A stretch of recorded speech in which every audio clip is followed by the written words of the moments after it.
High, আমি মৌমিতা। তোমাদের আরও একটি ছোট্টখাট্ট চটপটা মিনি ব্লগে ওয়েলকাম। বিয়ের আগে শুনে এসেছি শিবরাত্রি নাকি মেয়েরা করে আর নীলের উপোস করে বউরা।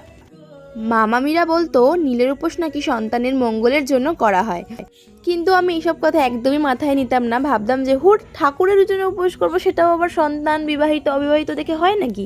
কিন্তু ওই যে মার মাথায় একটা ভুল ধারণা ছিল, তাই মা আমাকে করতেই দিত না। চলো, আমি তো এই বছর বউ হয়ে গিয়েছি, তো সেই কারণে নীলের উপোসটা আমি করে নিয়েছিলাম। আচ্ছা, তোমরা জানিও তো একদম নির্জলা উপোস করলে কি খুব ফল মেলে?